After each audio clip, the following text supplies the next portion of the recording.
Welcome to Untold Whispers. I'm your narrator tonight, here to share a story both haunting and peaceful. Take a deep breath, dim the lights, let the night settle in.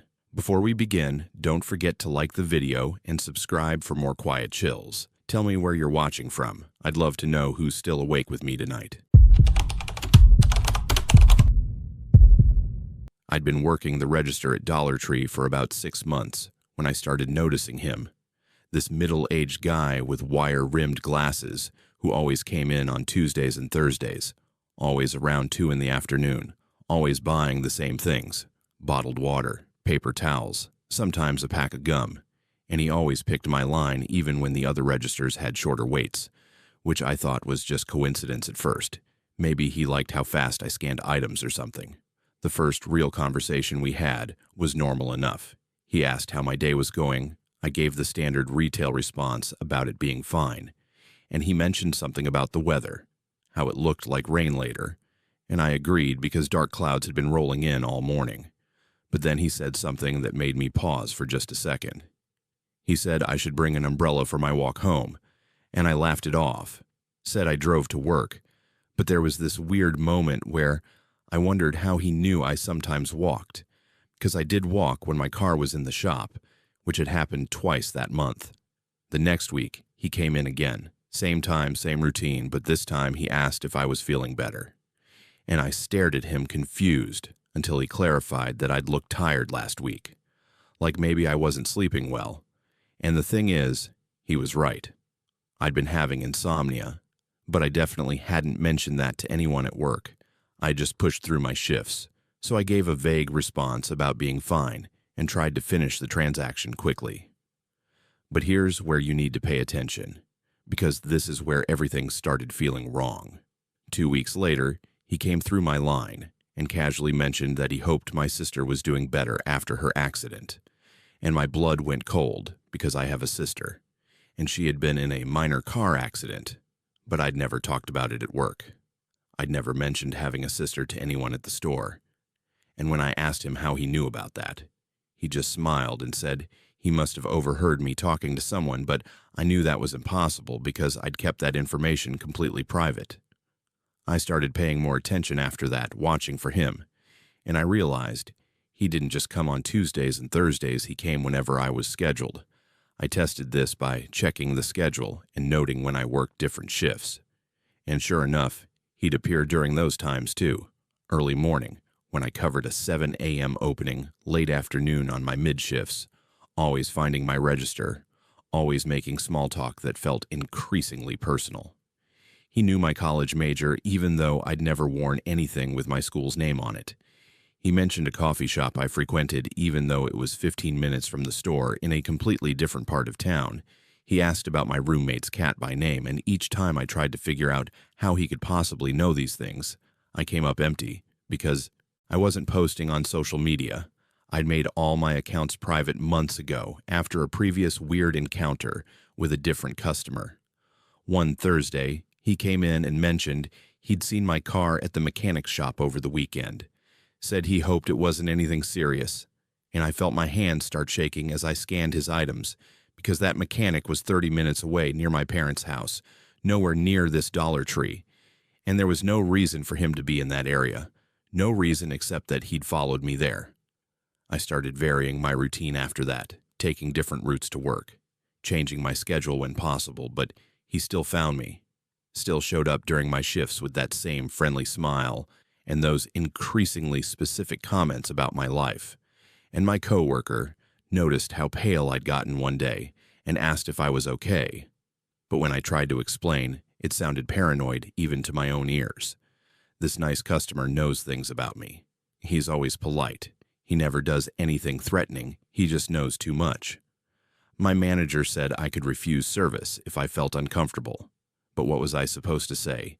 This man makes me nervous because he pays attention, because he remembers details, because he somehow knows where I go and what I do when I'm not at work. The breaking point came 3 weeks ago when he came through my line and asked if I'd enjoyed my birthday dinner, described the restaurant where my friends had taken me the night before, a place I'd never mentioned to anyone at work, a place I'd only decided on that same day, and he said he'd heard the pasta there was excellent, hoped I'd tried it. And I had tried it. I'd ordered the carbonara, and I couldn't breathe, couldn't think, because this wasn't about overhearing conversations anymore. This was something else entirely. I transferred to a different Dollar Tree location across town the following week. Didn't tell anyone except my manager where I was going, changed my phone number, deleted all my social media accounts, even though they were already private. And for 2 weeks, I felt like I could finally breathe again. Like maybe I'd escaped whatever weird obsession he'd developed. Then last Tuesday, he walked through the door of my new location, got in my line with his bottled water and paper towels, and smiled at me like we were old friends, said it was good to see me again, hoped I was settling in well at the new store, and I realized with absolute certainty that this wasn't going to end, that he'd always find me, that he knew things about me I hadn't told anyone. And I still don't know how, still don't know what he wants, but I know I'm not safe, not really. Not when someone can track your every move and you can't figure out how they're doing it. I've filed a police report, but they said he hasn't technically done anything illegal, hasn't threatened me, hasn't made any explicit statements about following me, and they can't do anything unless he does. So now, I work every shift watching the door, waiting for him to appear, knowing he will, knowing he always does. And the worst part isn't the fear anymore. It's the certainty that somewhere, somehow, he's watching right now, knowing things about me I haven't even realized about myself yet. The overnight inventory shift at our urban Dollar Tree was supposed to be easy money. Just me and one other stalker restocking shelves and organizing the back room from 11 p.m. to 6 a.m. while the city slept outside. And for the first 2 weeks, it was exactly that, quiet and uneventful, the kind of job where you could put in headphones and zone out while breaking down pallets and rotating stock.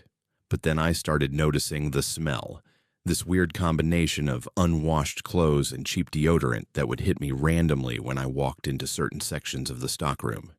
And at first, I thought maybe the day shift wasn't taking out the trash properly, or someone had left food somewhere to rot. So I searched for the source, but never found anything. The smell would just disappear as quickly as it arrived. The boxes started moving after that. I'd stack merchandise in a specific order before my break, go sit in the employee area for 15 minutes, come back and find everything rearranged, not drastically, just shifted enough that I knew someone had touched them. And I asked my coworker if he'd been reorganizing while I was gone, but he swore he'd been up front the whole time working registers and facing shelves.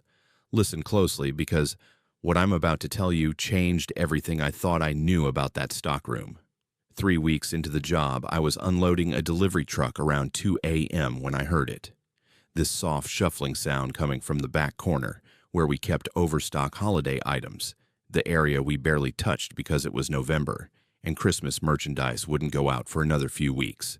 And I froze with a box of dish soap in my hands, listening, trying to convince myself it was just the building settling or maybe a rat. But the sound came again, deliberate footsteps, slow and careful, like someone trying very hard not to be heard, and I called out asking if my coworker was back there.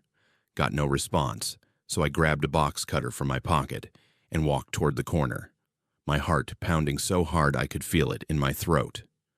The holiday section looked normal at first glance, boxes stacked floor to ceiling, artificial Christmas trees still in their packaging, bins of ornaments and lights. But then I noticed the gap, this space between two tall stacks where the boxes had been arranged almost like walls, creating a narrow corridor that led deeper into the corner. And I could see that the dust on the floor had been disturbed, footprints leading in and out. I didn't go in that night, just backed away slowly and spent the rest of my shift near the front of the store. But I couldn't stop thinking about it. Couldn't shake the feeling that someone had been watching me for weeks, hiding in that makeshift corridor while I worked just feet away. The next night, I brought a flashlight from home, told my coworker about the gap in the boxes, and we went back there together. And what we found made my skin crawl. Someone had created a living space, There was a sleeping bag tucked behind the Christmas trees, a pile of opened food packages from the store, empty water bottles, even a small battery-powered lamp. And the worst part was how organized it all was, how carefully arranged, like whoever was living there had been doing it for a long time. We immediately called our manager, who called the police, and they searched the entire building, but found no one. Said whoever had been there must have left when they heard us discovering the space, but they took a report and told us to be careful. Said this kind of thing happened more often than people realized in retail stores, especially ones open to the public during the day, when someone could slip into a stockroom and hide until closing. The police suggested we check the security footage, so we did.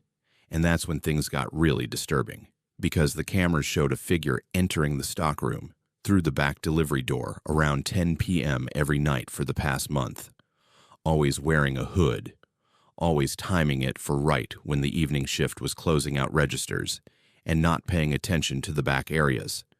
And this person would disappear into the holiday section and not emerge until around 5 a.m., right before the morning manager came in to open.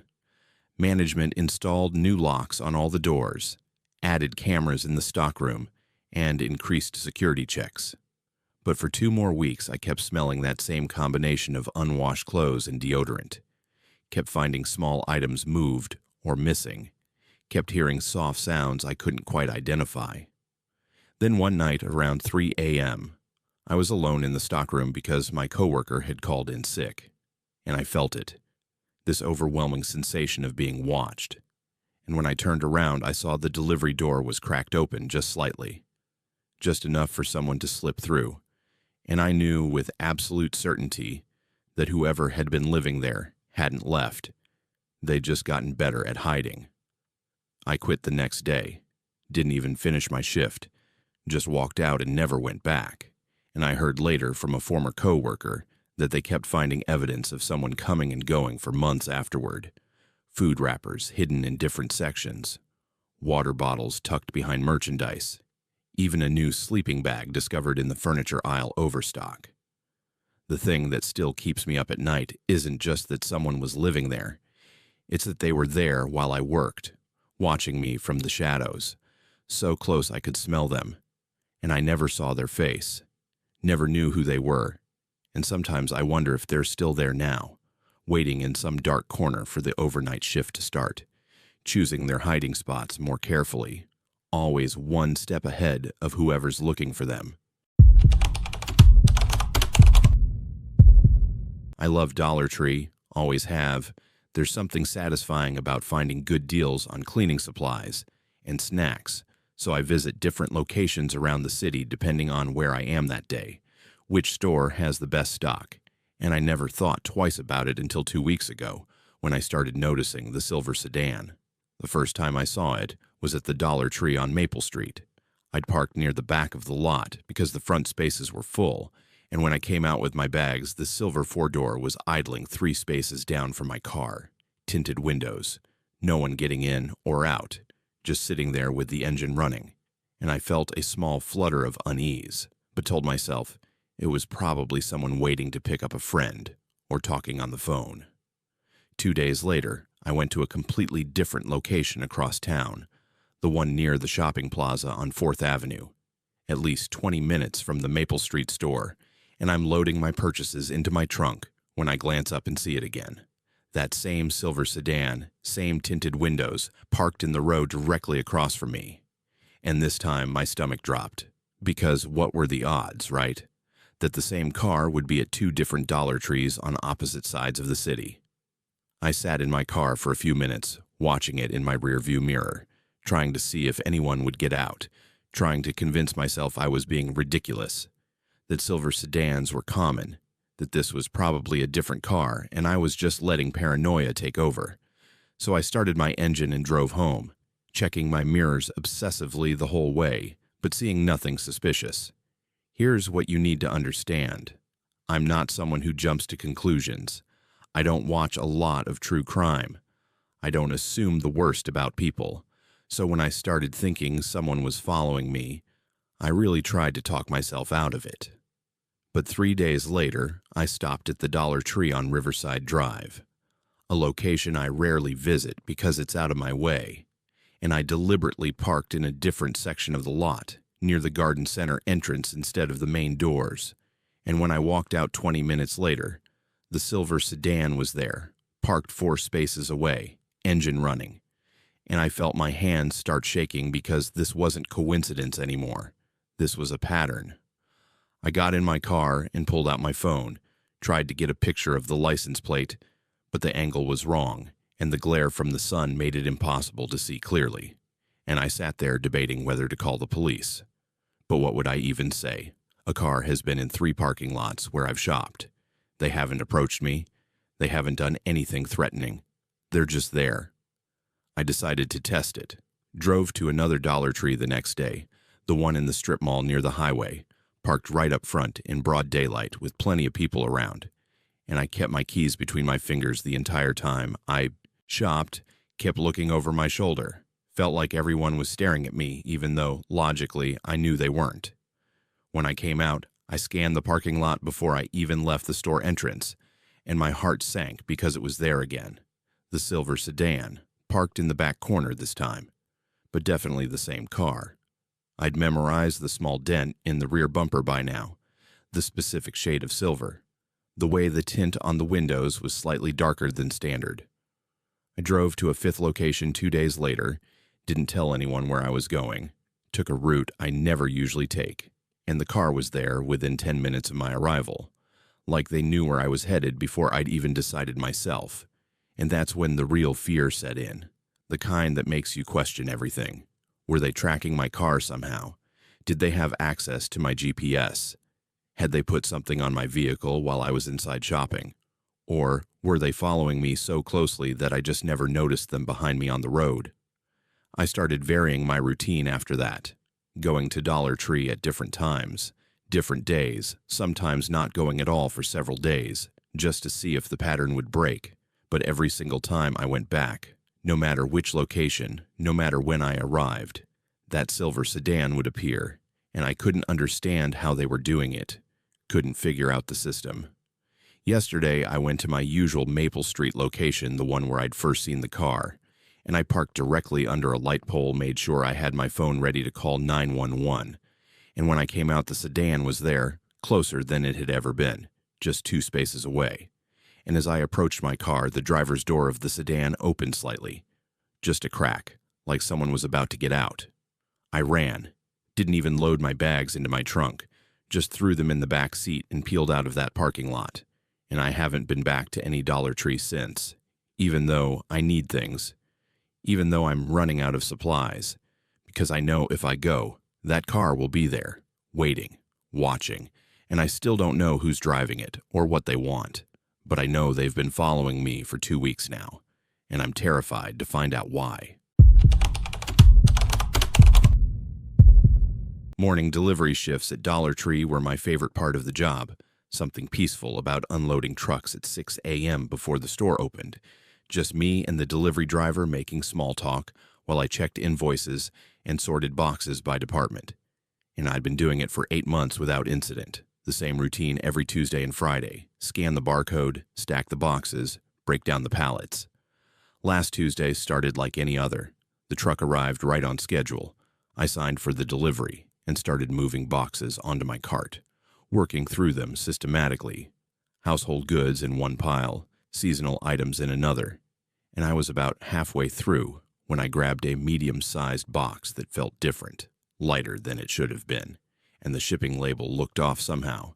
The print quality wasn't as crisp as our usual supplier labels. I almost didn't open it. Almost just tossed it with the other boxes to sort later. But something made me pause, made me grab my box cutter and slice through the tape. And when I pulled back the flaps, my entire body went cold, because inside wasn't Dollar Tree merchandise. Inside was a stack of my own mail, letters addressed to me at my home address, bills I'd paid last month, a birthday card my grandmother had sent me in July, and underneath all of that were photographs. The photographs were of me, printed on regular copy paper, pictures I'd never seen before.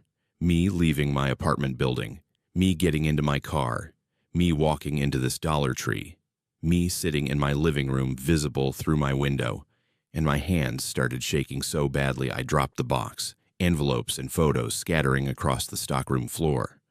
I picked up one of the pictures with trembling fingers, this image of me asleep on my couch, taken from outside my ground floor apartment window, and I could see my TV in the background playing a show I'd watched 3 nights ago. Could see the exact position I'd fallen asleep in, and someone had been standing outside my window in the dark, watching me, photographing me, close enough to capture details like the book on my coffee table and the half-empty glass of water. Stop and think about what I'm telling you. Someone had access to my mailbox, had been inside my mail somehow, had been watching my apartment, and then had packaged it all up and sent it to my workplace. Timed it perfectly to arrive on my delivery shift, so I'd be the one to open it. Another photo showed me in the Dollar Tree stockroom, this exact room where I was standing, taken from the doorway, and I was bent over a box, just like I'd been moments before, opening this package, which meant someone had been here recently, had been watching me work, had photographed me without my knowledge. I grabbed my phone to call the police, but it slipped from my shaking hands and clattered onto the concrete floor, and I was scrambling to pick it up when I noticed another envelope in the box, smaller than the others sealed. With clear tape, and against every instinct telling me not to, I opened it. Inside was a note, handwritten in neat block letters, no signature, just 3 sentences that made my blood run cold. You look so peaceful when you sleep. I've been watching you for 6 months now. I know everything about you. 6 months. That's how long they claimed they'd been watching me. And I tried to think back. Tried to remember if I'd noticed anything strange, anyone following me, any signs that my privacy had been violated. But I came up empty. There'd been nothing. No indication whatsoever that someone had been documenting my life. I looked through the rest of the mail in the box with numb fingers, finding more items I'd received over the past several months. A package from an online order that had supposedly been delivered. A letter from my bank that I'd assumed had gotten lost. Even a postcard from a friend that I'd never received. And I realized with growing horror that someone had been intercepting my mail for months, taking whatever they wanted, reading my personal information, learning details about my life. The photos got worse as I sorted through them. Images of me at the grocery store, at the gas station, at my parents' house 30 miles away. Pictures from different times of day, different weather conditions, a systematic documentation of everywhere I went, and whoever took them had been careful. The angles suggested they were using a zoom lens, staying far enough away that I'd never noticed them. I called the police from the stockroom floor where I'd collapsed, couldn't make myself stand up, and when they arrived 20 minutes later, I was still sitting there, surrounded by scattered photos and stolen mail, and the officers looked at everything with serious expressions, took photos of the evidence, asked questions about anyone I might have rejected romantically, any disputes with neighbors, ex-partners, but I had nothing. No one I could think of who would do this. They traced the package back to a shipping store across town, paid for in cash. No security footage because the camera had been broken that day, and they said they'd patrol my neighborhood. Recommended I change my locks, install security cameras, maybe stay somewhere else for a while. But here's what keeps me up at night. Keeps me checking my windows obsessively, jumping at every sound. Whoever sent that package wanted me to know they'd been watching, wanted me to see those photos, wanted me to understand that they have access to my home and my workplace, that nowhere is safe, and they're still out there, still watching. And I don't know when they'll decide that watching isn't enough anymore. I'd been managing the small-town Dollar Tree for 3 years, and closing procedures were always the same. Announce at 8:50 that we'd be closing in 10 minutes. Make a final announcement at 8:58. Lock the doors at 9. And finish up any remaining customers at the registers. Usually everyone was gone by 9:15, and I could start the real closing work, counting tills and preparing the deposit. Last Thursday started normal enough. I made my announcements over the intercom, watched customers head toward the exits, and my two cashiers finished checking out the last few stragglers. But when I walked the store at 9:05 doing my final sweep, I found him standing in the household goods aisle. Tall guy in his 40s wearing a gray jacket, just staring at the shelf of cleaning supplies like he had all the time in the world. I approached with my standard polite but firm closing speech, explained that we were closed, and he'd need to bring any items to the front immediately, and he turned to look at me with this blank expression and said he wasn't ready yet. Said it so matter-of-factly that I thought maybe he hadn't understood, so I repeated that the registers were shutting down, and he needed to check out now or come back tomorrow. He smiled then, not a friendly smile, something cold and wrong, and said he'd leave when he was finished shopping, then turned back to the shelves and continued examining products like I hadn't spoken. And I felt this first flutter of real unease because in 3 years of retail management, I'd dealt with difficult customers before. People who argued about prices or returns. People who caused scenes, but never someone who just completely ignored the basic reality that the store was closed. I radioed my cashiers to stay up front and not leave, told them we had a situation, then tried again with the customer, this time more firmly. Explained that I couldn't allow him to continue shopping in a closed store, that it was a liability issue, that he needed to leave immediately or I'd have to call the police. And he finally looked at me again and asked in this conversational tone what I thought the police response time was in our small town. Said he'd bet it was at least 15 minutes, maybe 20 this time of night. That's when I realized something was very wrong, when I understood this wasn't about shopping at all.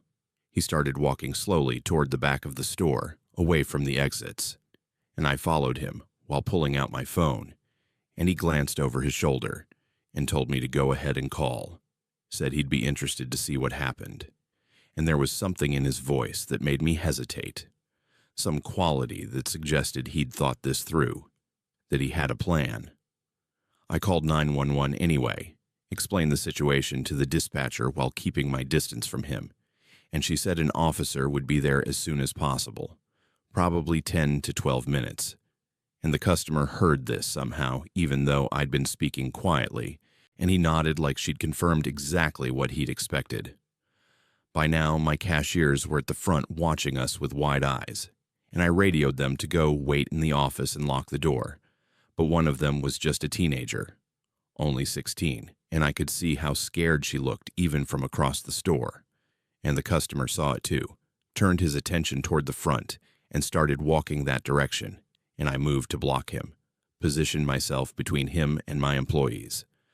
I told him he needed to stop, needed to stay where he was, tried to sound authoritative even though my heart was pounding, and he stopped maybe 6 feet away from me and said in that same conversational tone that he wasn't going to hurt anyone, said he just wanted to shop. But the way he said it made it clear that wasn't true at all, that shopping had nothing to do with why he was here. The overhead lights started their automatic shutdown sequence, the store policy to begin turning off sections at 9:15 to save energy, and as the back third of the store went dark, he smiled again and said that was convenient. Asked if I was afraid of the dark, and I backed up toward the registers, toward the light that was still on, and he followed at the same measured pace. You need to understand how powerless I felt in that moment. I was the manager. This was my store. I had authority here, but none of that mattered because he simply didn't acknowledge it, didn't care about the social contract that said when a business closes you leave, and there was nothing I could physically do to make him go. More lights shut off, the middle section of the store going dark now, and he wandered into the shadowy aisles, and I lost sight of him for 30 seconds that felt like hours. Could only hear his footsteps echoing somewhere between the rows. And when he emerged, he was carrying a flashlight, one from our stock, still in the package, and he held it up and asked if I minded if he opened it since the store was so dark, and I didn't respond, just kept backing toward my employees. The front lights went off at 9:25, leaving only the emergency exit signs and the dim glow from the office window. and in the near darkness, his silhouette moved between aisles, deliberate and unhurried, and I could hear him picking up items, examining them, putting them back, like he was actually shopping, like this was normal. My younger cashier started crying in the office. I could hear her through the door, and he heard it too, stopped his pretend shopping and stood perfectly still listening. And then he called out in a loud voice, asking if everyone was okay back there. Said he hoped we weren't too frightened. Said he'd be done soon. The police arrived at 9:37, knocked on the locked front door, and I ran to let them in. And when they turned on their flashlights and swept the store, they found him standing at the register, holding several items. And when they asked him to explain himself, he said he was just trying to check. Out, said the manager had left him waiting, and he'd been very patient. The officers escorted him out, couldn't arrest him, because technically he hadn't broken any laws, hadn't threatened us explicitly, hadn't damaged anything. And as they walked him to his car, he looked back at the store, looked directly at me standing in the doorway, and mouthed the words, "See you next week." I quit 2 days later, didn't even give proper notice, just told my district manager I couldn't work there anymore, couldn't explain the real reason, because how do you tell someone that authority means nothing when someone decides not to recognize it? That being in charge of a store doesn't protect you from someone who understands that power only exists when people agree to acknowledge it. I heard from my former cashier that he came back the following Thursday, walked in at 8:45, stayed until closing, making small talk with customers, and when the announcement started, he smiled at the new manager and left without any trouble, like nothing had ever happened. And I wonder if he'll do it again if he's waiting for the right moment, the right person to terrorize. Because I know now what he was really doing that night.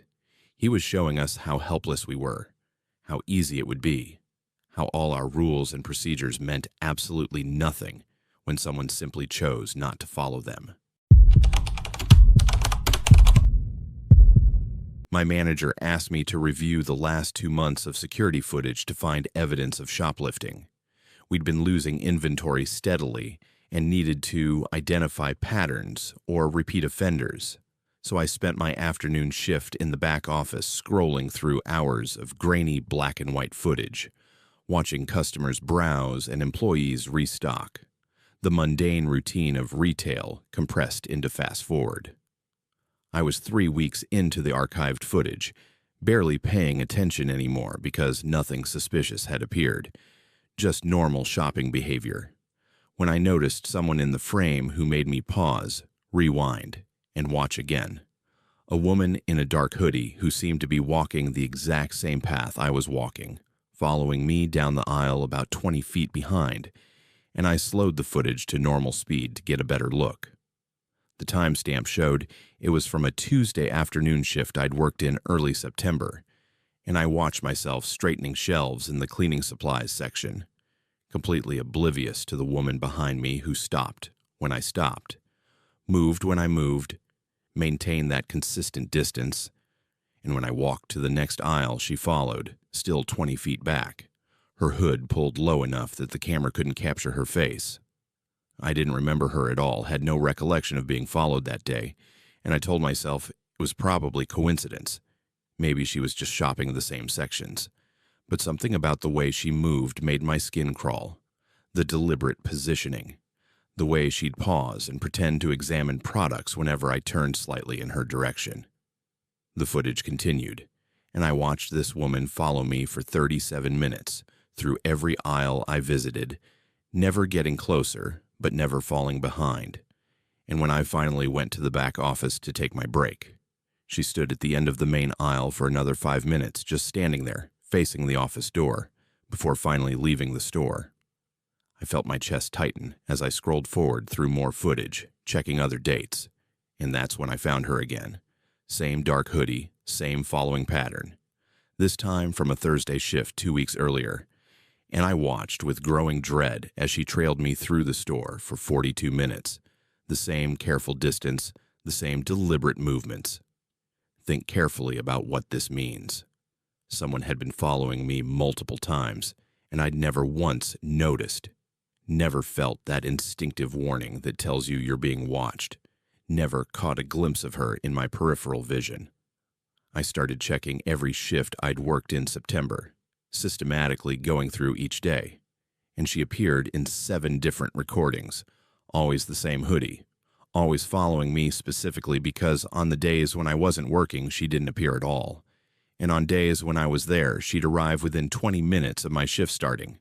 Like she knew my schedule. The footage from September 23rd was the worst. I watched myself helping a customer find something, chatting pleasantly while gathering items, and the hooded woman stood at the end of the aisle the entire time, close enough that if I'd glanced over, I would have seen her. But the recording showed I never looked, never noticed her, standing there motionless for 6 straight minutes while I worked. In one clip from September 28th, I dropped my phone behind the register and bent down to pick it up, and the woman approached during those few seconds, got much closer than she'd ever been before, and the camera angle caught her reaching toward the counter where I'd left my water bottle, touching it briefly before stepping back as I stood up, and I felt bile rise in my throat because I'd drunk from that bottle throughout my shift, had no idea anyone had touched it. I kept scrolling, checking October footage now, and found her 4 more times, the most recent being just last week. And in that recording, she'd gotten bolder, following me to the stockroom entrance, standing just outside the doorway, where the camera barely caught her, waiting there for the 12 minutes I was in the back. And when I emerged, she resumed following at her usual distance. 11 times over 2 months, 11 separate occasions where this woman had stalked me through the store, and I'd been completely unaware, going about my work while she documented my movements, my routines, my habits, and the security system had recorded it all, but no one had been watching. No one had noticed the pattern until I'd sat here reviewing footage for an unrelated issue. I called my manager immediately, showed her the recordings, and we filed a police report. But what could they really do? The footage was weeks old. The woman's face was never visible. She hadn't technically done anything illegal, just shopped in the same aisles at the same time. And even though the pattern was clear, even though the intent was obvious, there was no actionable crime. My manager installed new camera angles, told me to stay alert, to radio if I saw anyone matching the description. But here's what haunts me now. I was never alert before, never suspicious, never noticed despite 11 separate stalking incidents. So how would I notice if she comes back now? How can I trust my own awareness when it failed me so completely for 2 months? I watch the old footage sometimes late at night on my phone, the files the police gave me, and I study that hooded figure following past me through the store, and I wonder what she was thinking during those long minutes of surveillance. What she wanted, why she stopped coming, or if she's just changed her approach. Watching from somewhere the cameras don't reach, following in ways that leave no digital trace. The worst part isn't that she was there. It's that I felt safe the entire time, believed I was alone or surrounded only by normal customers. And the gap between what I experienced and what actually happened has shattered something fundamental in how I perceive reality. Because if I could be followed 11 times without knowing, what else am I missing? Who else is watching right now while I remain blissfully, dangerously unaware?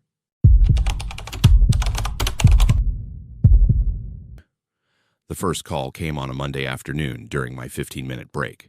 I was sitting in the employee break room scrolling through social media when my phone rang from an unknown number, and normally I wouldn't answer.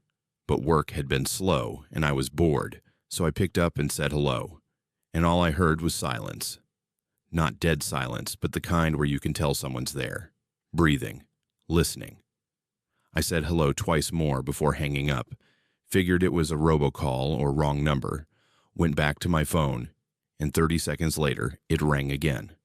Same unknown number, and this time when I answered, I heard something that made my stomach drop. The faint beeping of a Dollar Tree register, the exact 3-tone sequence our system makes, and underneath that, the muffled sound of the overhead music we play in the store, the generic pop instrumental that had been driving me crazy all morning. I pulled the phone away from my ear and listened to the break room. Heard that same music playing through the ceiling speakers, the exact same moment in the song, and I looked at my phone screen showing the active call and realized whoever was on the other end was somewhere in this building, listening to the same music I was hearing, close enough that their phone was picking up the store sounds. I hung up immediately and walked out into the store, scanning faces, looking for anyone on their phone, anyone watching me. But it was a typical Monday afternoon with maybe a dozen customers spread throughout the aisles and my 3 coworkers at their regular positions, and no one seemed to be paying attention to me at all. No one looked suspicious.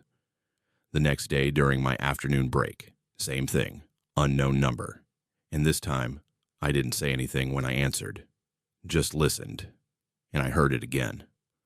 Our store sounds, the beeping registers, a customer asking a cashier about returns, and I could actually hear that same conversation happening out in the store in real time because the break room door was open, the audio playing through my phone with just a 1-second delay.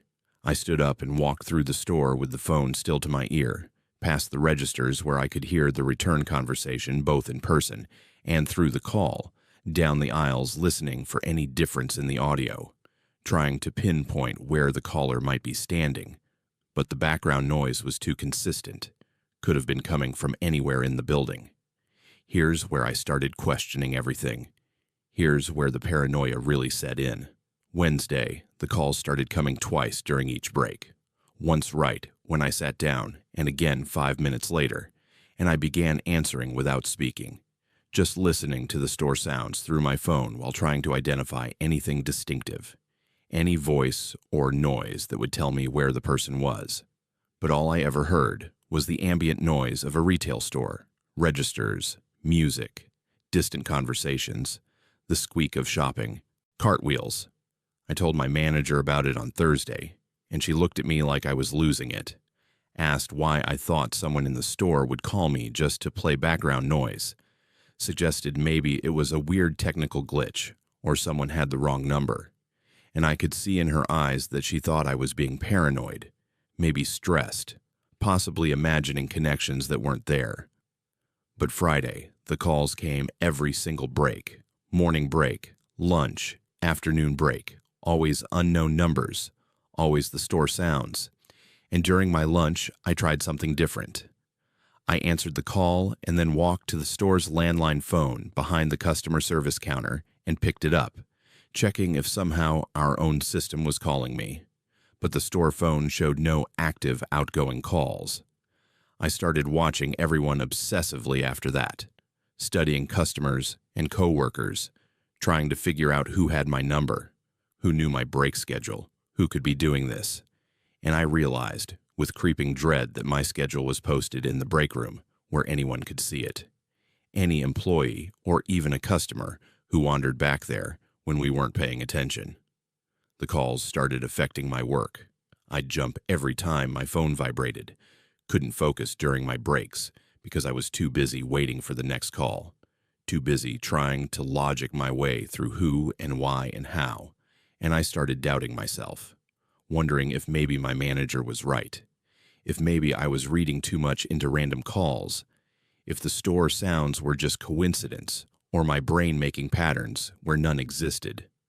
Monday of the following week, I changed my number, didn't tell anyone at work, kept the new number completely private, and for 2 blissful days I had quiet breaks, no calls, no store sounds in my ear, and I started to relax, started to think maybe it had been some weird glitch after all, maybe I'd overreacted. Then Wednesday afternoon, during my break, my brand new number that I'd given to exactly 3 people, none of them coworkers, rang from an unknown caller, and when I answered with shaking hands, I heard it. The register beeps, the overhead music, a customer asking where the trash bags were, and I dropped my phone and watched it lying on the break room table, still connected, still transmitting those sounds, and I knew with absolute certainty that someone in this building had access to my new number within 48 hours of me getting it. Someone was watching me closely enough to get that information, and there was no technical glitch, no coincidence, Just someone who wanted me to know they could reach me anytime, anywhere, that even changing my number wouldn't stop them. I still work here because I need the job, still take my breaks in that room, but I never answer my phone anymore. Just let it ring and ring while I stare at unknown numbers lighting up the screen, wondering which customer or coworker is on the other end listening to the same sounds I'm hearing, so close I could probably touch them if I only knew where to look. Weekend shifts at Dollar Tree were always chaos. Lines backing up to the aisles, customers impatient and rushed, and after 6 months of working the register, I'd gotten good at the rhythm of it. Scan and bag on autopilot while making small talk, barely registering faces because they all blurred together after a few hours. Just a constant stream of people buying dish soap and candy and greeting cards. But 3 Saturdays ago, something made me pause. This moment of recognition I couldn't quite place. A woman in her 30s, buying paper towels and laundry detergent, dark hair pulled back in a ponytail, wearing a blue jacket. And when I handed her the receipt, something about her hands caught my attention. The way she gripped the paper, the specific arrangement of rings on her fingers. And I felt this weird flutter of familiarity, even though I was certain I'd never seen her before. 2 hours later, a different woman came through my line, older looking, maybe late 40s, wearing glasses and a red cardigan, short blonde hair, and she bought a completely different set of items, cleaning supplies and snacks. But when she reached for her credit card, I saw her hands, and my breath caught because they were the same hands, same rings, same small scar on the left thumb. And I looked up at her face, and even though the hair and glasses were different, even though she looked a decade older than the woman from earlier, something in the bone structure was identical. I rang her up in a daze, barely able to focus, and she left without incident. But I couldn't stop thinking about those hands. Couldn't shake the feeling that I'd just checked out the same person twice in completely different disguises. And I told myself I was being ridiculous, that lots of people probably had similar hands, that I was just tired and seeing patterns that didn't exist. Pay attention now, because this is where it gets disturbing. The next Saturday, I worked the morning shift, and within the first hour, a man came through my line, college-aged, wearing a baseball cap and oversized hoodie, buying energy drinks and chips. And when he handed me cash, I saw those same rings, that same scar, those same distinctive hands with the pinky finger that bent slightly to the left. And I looked up at his face, hidden partly by the cap, and realized it was a woman wearing masculine clothes, her chest bound flat, facial features obscured by the angle of the hat. She met my eyes for just a second, and I saw recognition there, saw that she knew I'd noticed, and then she took her change and left quickly. And I stood there with my next customer waiting while my mind raced because this wasn't coincidence anymore. This was someone deliberately disguising themselves to come through my line multiple times, and I had no idea why. I started paying closer attention after that, watching hands instead of faces, and I caught her 3 more times that same day. Once as an elderly woman with a cane and gray wig buying, greeting cards once as a teenage girl in athletic wear, buying school supplies, once as a middle-aged man with a fake mustache and construction vest buying batteries. And each time those hands gave her away, those rings, and that scar, and that bent pinky. My coworker asked if I was okay because I'd gone pale, and I tried to explain what I was seeing, but it sounded insane even to me. This person is coming through disguised as different people, and she looked at me with concern and suggested maybe I should take my break early, that I seemed stressed, and I realized no one else was noticing. No one else was paying attention to hands. They were all just processing transactions and moving on. Sunday, she came through 6 times, I counted. 6 different disguises ranging from a businessman in a suit to a woman in a hijab to a teenager with purple hair. And each time she bought small items, nothing expensive. Always paid cash, Always avoided eye contact except for those brief moments when she'd glance up and I'd see her checking if I'd recognized her again. I reported it to my manager after the fourth disguise, pulled her aside, and pointed out the customer who'd just left, explained the pattern. But my manager said she'd review the security footage and that I should just focus on my work. And I could tell she thought I was exaggerating, that she didn't understand the obsessive precision of what I was witnessing. The footage review happened Monday, and my manager said she'd seen several customers who might fit my description, but couldn't confirm they were the same person. Said the disguises were too good if that's really what was happening. Said maybe I was just noticing people with similar features, and I wanted to scream because I knew what I'd seen.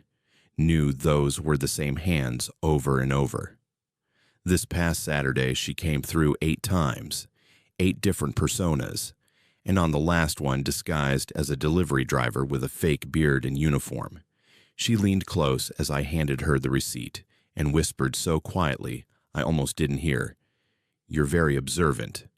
And then she was gone before I could respond, before I could call security, and I stood there shaking while my next customer asked if I was going to ring them up.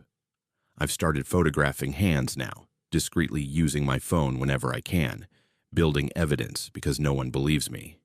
And I've captured her hands in 17 different photos over the past 2 weeks. 17 different disguises, 17 different characters she's created just to come through my line. And I still don't know what she wants, why she's doing this. But I know I'm not crazy. Know what I'm seeing is real. What terrifies me most is the effort involved, the planning and preparation, the wigs and makeup and costumes, the commitment to coming here multiple times per day just to interact with me for 30 seconds during a transaction. And I wonder what happens when she gets tired of the game, when disguises aren't enough anymore, when she decides she wants more than those brief moments at the register. My manager says I can switch to stalking shifts if I want, away from the registers. But I know it won't matter, because she'll find me wherever I am. She's proven that much. Proven she has the patience and dedication to transform herself over and over just for seconds of my attention. And I'm trapped in this bizarre performance where I'm the only one who sees the truth behind the masks.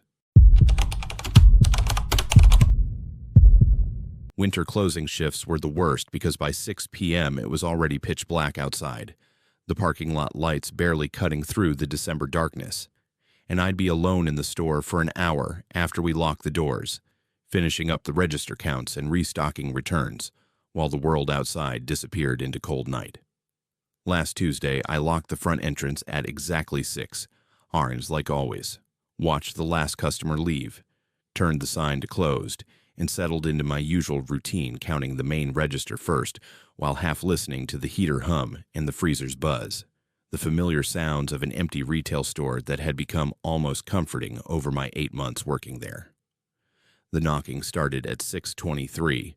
I remember because I'd just finished the first till and was writing down the total 3 sharp knocks on the glass front door. And I looked up expecting to see someone who hadn't noticed we were closed, ready to point at the hour sign and mouth, "Sorry, we're closed." But when I looked at the door, there was no one there, just darkness and the reflection of the store lights on the glass. I went back to counting, figured someone had knocked and walked away. But 30 seconds later, it came again. 3 knocks, same rhythm, same intensity. And this time I walked to the front and peered out into the parking lot, saw my car sitting alone under a light, saw the empty spaces beyond, saw nothing that would explain the knocking. I returned to the register and tried to focus on the drawer, on organizing bills and recounting coins, but the knocking came again at 6:31 and again at 6:35.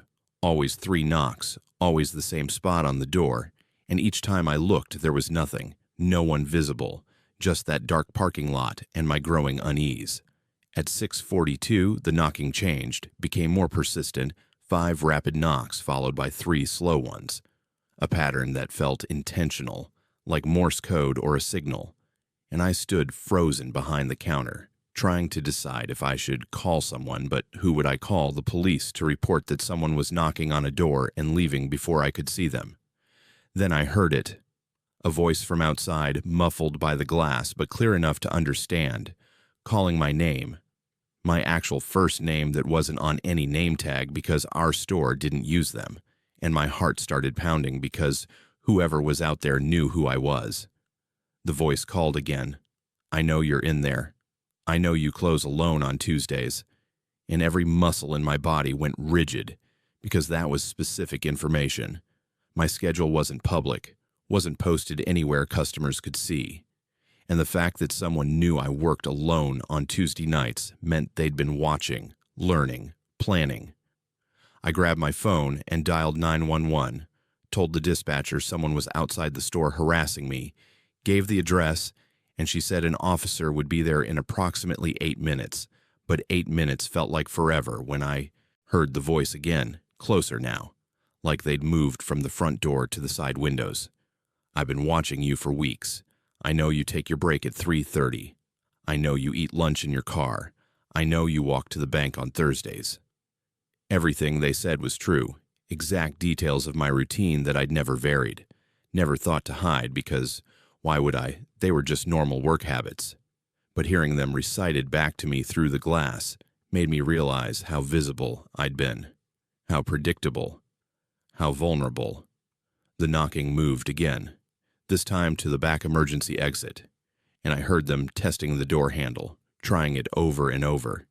And even though I knew it was locked, knew the alarm would sound if someone forced it open, I felt trapped, surrounded, because they were circling the building, mapping every entrance, testing every barrier between us.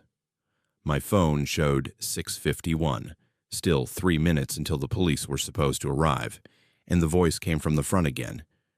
You look scared. You should be. Those doors won't keep me out forever. And I dropped behind the counter, out of sight of the windows, crouched there in the fluorescent light with my phone clutched in shaking hands. Stop and imagine this. Imagine being alone in a locked building that suddenly doesn't feel safe anymore. Imagine those locks and doors that are supposed to protect you becoming a prison that keeps help away while someone circles outside knowing exactly who you are and where you'll be. The knocking stopped at 6:54, complete silence, and somehow that was worse than the noise, worse than the voice, because now I didn't know where they were or what they were doing, and I stayed crouched behind that counter, barely breathing, listening for any sound that would tell me if they were still out there. Police arrived at 6:58. I heard their car pull up, heard them walking around the building with their flashlights, and when they knocked and identified themselves, I ran to let them in, and they searched the entire parking lot, but found no one, no car leaving, no person hiding, just empty pavement and my terrified testimony. They took a report, said they'd increase patrols in the area, recommended I not close alone anymore. But when I asked them how someone could disappear so completely in 3 minutes, they just shrugged, said maybe the person ran into the woods behind the shopping center. Maybe they'd parked somewhere I couldn't see from inside. My manager changed the schedule after that, made sure 2 people closed every night. But I know it doesn't matter because whoever was out there knows my routine, knows my schedule, probably already knows about the change, and they proved they could get close enough to knock on the glass while I worked, close enough to watch me through windows, close enough to learn every detail of my life. I transferred to morning shifts last week. Different hours, different routine, but sometimes when I'm opening the store at 7 a.m. in the dark winter morning, I see marks on the glass, handprints and smudges at exactly the height where someone would stand and knock, and I know they've been there overnight, standing outside in the cold and darkness, practicing, waiting, learning my new schedule. The doors that used to make me feel safe now remind me how thin the barrier is between me and someone who knows my name, someone who watches me work, someone patient enough to stand in the freezing December night just to let me know they're still out there, still watching, still waiting for the moment when a locked door won't be enough to keep them away. I'd been working part-time at Dollar Tree for 4 months, usually 3 or 4 shifts per week, depending on what my manager needed. and the schedule was always posted on Friday for the following week, so I'd check it on my phone through our employee app and plan accordingly. Nothing unusual about that system. Everyone did it the same way. 3 weeks ago, I found the first note tucked under my windshield wiper after my Thursday evening shift. Just a small piece of paper folded in half, and when I opened it, I saw handwritten text that said, "See you Monday 2 to 8, Wednesday 10 to 4, Friday 5, close." And I stared at it confused, because those looked like shift times, but the schedule for next week wasn't posted yet. Wouldn't be posted until tomorrow afternoon. I threw the note away, figured it was some weird prank, or maybe something left on the wrong car. Didn't think much about it until Friday when the schedule actually posted, and I checked my shifts. Monday 2-8, Wednesday 10 to 4, Friday 5, close, exactly what the note had said. And I felt this cold sensation spread through my chest, because whoever wrote that note had known my schedule before I did, before it was even publicly available. I told myself maybe my manager had mentioned it to someone. Maybe another employee had seen the draft schedule. There had to be a logical explanation. But the second note appeared, the following Thursday. Same placement under my wiper, same handwriting, listing next week's shifts with perfect accuracy again. And this time I kept the note, took it to my manager, and asked how someone could know my schedule in advance. She looked concerned, said the schedules were created in the system, and only managers had access before posting. Said she'd look into it, but couldn't explain how someone external would get that information. And she changed her password just in case, added extra security to the scheduling software. The third note came right on schedule the next Thursday, but this one was different, more detailed. Tuesday, 9 to 3, you'll be on register 2. Thursday, 11-5, you'll be stocking aisle 4. Saturday, 8 to 2, you'll open with the store manager. And every single detail was correct when the schedule posted. Not just my shift times, but my specific assignments, my register number, which manager I'd be working with. Information that was definitely not accessible to regular employees.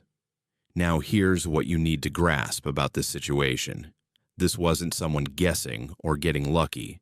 This was someone with direct access to internal systems. Someone who could see not just schedules, but assignments. Someone inside the company, or someone who'd hacked our employee portal. I reported it to corporate security, sent them photos of all 3 notes, explained the pattern, and they launched an investigation, changed all manager passwords, audited system access logs, but they found nothing suspicious. No unauthorized logins, no security breaches, and they suggested maybe my manager was inadvertently telling someone maybe I'd mentioned my shifts to a friend who was playing a prank. But I hadn't told anyone. And my manager swore she hadn't discussed my schedule with anyone outside work, and the notes kept coming, every Thursday without fail, always accurate, always containing information that shouldn't exist yet. Week 4, the note said, "Next week you're getting Tuesday and Wednesday off, but they'll call you in Thursday for an emergency shift 1 to 6 covering someone who called in sick." And I thought finally this one would be wrong, because there was no way to predict someone calling in sick 4 days in advance. No way to know about an emergency shift that hadn't happened yet. The schedule posted with Tuesday and Wednesday off, and Thursday I was home relaxing when my manager called at 12:30 asking if I could come in at 1 gears because someone had called in sick, needed me until 6 hours. And I felt my hands start shaking because the note had predicted it, had somehow known about an event that seemed completely random and spontaneous. I stopped parking in the employee lot after that, started using the customer parking on the other side of the building, thought maybe changing locations would stop the notes, but Thursday's note appeared on my windshield anyway. And I'd been watching, had been careful, hadn't seen anyone approach my car, but somehow they'd found it, found me, left their message. Week 6, the note included personal information. "Your sister's birthday is next Tuesday. You'll request to leave early. They'll let you go at 4 instead of 7. And my sister's birthday was next Tuesday. But I hadn't mentioned it at work, hadn't put in any time off request yet. And sure enough, When Tuesday came, I did ask to leave early for her birthday dinner, and my manager did let me go at 4 hour, exactly as predicted. Corporate security interviewed me twice, reviewed more footage, checked employee backgrounds, but they had no answers. No explanation for how someone could predict schedules, sick calls, personal requests, all with perfect accuracy weeks in advance. And they said maybe I should take a leave of absence. Maybe the stress was getting to me. Maybe I needed to consider whether continuing to work there was healthy. The notes are more detailed now. Yesterday's said, next week Monday, you'll work 3 and 9, but you'll think about quitting during your break at 5:30. You'll eat a sandwich from home and drink a Diet Coke. You'll decide to stay because you need the money. And the terrifying thing is, I know it'll be accurate. No, I will think about quitting. No, those will be my exact circumstances. Because whoever's leaving these notes doesn't just have access to scheduling systems. They have access to something deeper, some level of surveillance or prediction that makes me feel like my entire life is being watched and documented. I can't quit because I need this job, can't transfer because what if they follow me, can't report it anymore because corporate thinks I'm paranoid or creating the situation myself for attention. And every Thursday, I find my car in whatever lot I've parked in and see that folded note under the wiper. And I know before I open it that everything written there will come true, that my privacy is completely gone, that someone or something has mapped my future, and there's nothing I can do to change the pattern they've already seen. Thanks for watching Untold Whispers. If these Dollar Tree stories gave you chills, make sure to hit that like button and subscribe so you never miss our next video. Drop a comment below sharing your own strange retail experiences. We read every single one, and your stories might be featured in a future episode. Stay safe out there, everyone.